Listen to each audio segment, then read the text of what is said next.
বিশ্ব জলবায়ু সম্মেলনের আজকে ৬ষ্ঠতম দিনে সরাসরি আজারবাইজানের বাকু বিশ্ব জলবায়ু সম্মেলন থেকে রয়েছি এবং যে এই বিশ্ব জলবায়ু সম্মেলনের ২৯তম আসর কিন্তু আজারবাইজানের বাকুতে অনুষ্ঠিত হচ্ছে। ১১ থেকে ২২ তারিখ পর্যন্ত চলমান এই আজারবাইজানের বাকুতে কিন্তু অলিম্পিক স্টেডিয়ামে চলছে এই সম্মেলন এবং সেই সম্মেলনকে ঘিরে পৃথিবীর ১৯৮টি দেশের প্রতিনিধি দল কিন্তু এই মুহূর্তে আজারবাইজানের বাকুতে রয়েছে এবং এই আজারবাইজানের বাকুতে যে বিশ্ব জলবায়ু সম্মেলন হচ্ছে সেই সম্মেলনে যারা ক্ষতিগ্রস্ত দেশ রয়েছে তারা কিন্তু ট্রিলিয়ন ডলারের যে ক্ষতিপূরণ সেটি কিন্তু চেয়েছেন এবং এশিয়ার যে ২০টি জলবায়ু ক্ষতিগ্রস্ত দেশ রয়েছে তারাই চেয়েছেন ৫ ট্রিলিয়নের বেশি কিন্তু তাদেরই দরকার। দর্শক, সরাসরি দেখছেন বাংলাদেশ টাইমস। এই মুহূর্তে রয়েছি আজারবাইজানের বাকুতে এবং বিশ্ব জলবায়ু সম্মেলনের ৬ষ্ঠতম দিন আজকে চলমান। সেই ৬ষ্ঠতম দিনে আসলে যে নেগোসিয়েশন হচ্ছে, যে দর কষাকষি কিন্তু চলছে, যে এই ক্ষতিপূরণ দেয়া নিয়ে এবারের জলবায়ু সম্মেলনকে বলা হচ্ছে যে অর্থায়নের সম্মেলন, অর্থাৎ এবারের জলবায়ু সম্মেলনে কিন্তু যে ক্ষতিপূরণ সেই ক্ষতিপূরণ কিন্তু দেওয়ার কথা। দর্শক, সরাসরি দেখছেন আজারবাইজানের বাকুতে বিশ্ব জলবায়ু সম্মেলনের যে ২৯তম আসর, অর্থাৎ এর আগে কিন্তু ২৮টি সম্মেলন হয়েছে এবং এই সম্মেলনে অর্থায়নের সম্মেলন বলা হচ্ছে এবং সেই সম্মেলনে কিন্তু ট্রিলিয়ন ডলারের যে দাবি উঠেছে এবং সেই ট্রিলিয়ন ডলার কিন্তু এশিয়ার যে ক্ষতিগ্রস্ত দেশ রয়েছে সেই তারাই কিন্তু সেই দাবি তুলেছে।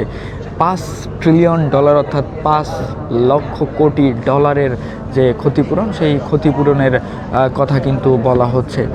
দর্শক, সরাসরি দেখছেন বাংলাদেশ টাইমস। এই মুহূর্তে রয়েছি আজারবাইজানের বাকুতে বিশ্ব জলবায়ু সম্মেলনের যে প্যাভিলিয়ন, সেই প্যাভিলিয়ন থেকে এবং আগামী ২২ তারিখ পর্যন্ত কিন্তু এই জলবায়ু সম্মেলন চলবে। সেই জলবায়ু সম্মেলনকে ঘিরে কিন্তু এখানে ১৯৮টি দেশ থেকে কিন্তু তারা প্রতিনিধি এসেছেন, রাষ্ট্রপ্রধান থেকে শুরু করে অ্যাক্টিভিস্ট পর্যন্ত তারা কিন্তু এই সম্মেলনে যোগ দিয়েছেন এবং তারা তাদের দাবি কিন্তু তুলে ধরছেন।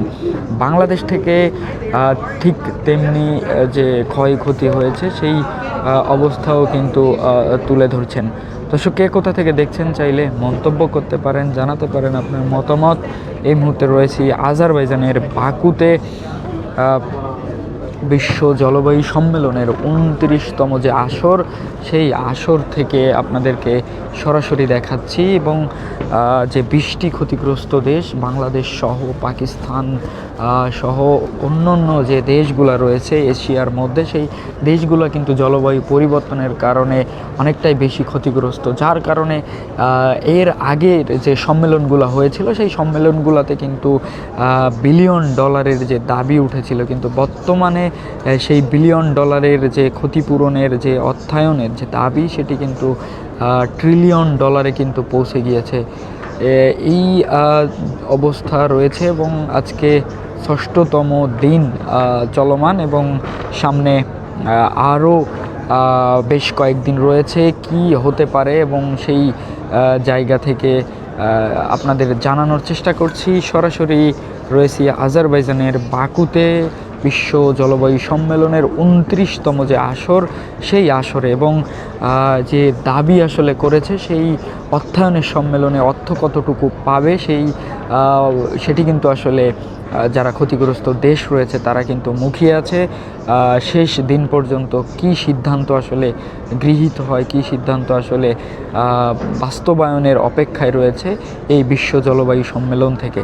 প্রায় ৪০,০০০-এর কাছাকাছি মানুষ কিন্তু এই সম্মেলনে যোগ দিয়েছেন ১৯৮টি দেশ থেকে এবং সেই সম্মেলনকে ঘিরে পৃথিবীর যারা উন্নত দেশ রয়েছে তাদের উপস্থিতি বেশি চোখে পড়ার মতো না হলেও যারা ক্ষতিগ্রস্ত দেশ রয়েছে তারা কিন্তু তাদের জায়গা থেকে সর্বোচ্চভাবে সেই জায়গাটি নিয়ে তারা কথা বলছেন, তাদের ক্ষয়ক্ষতি পূরণের কথা, তাদের দাবির কথা বলছেন।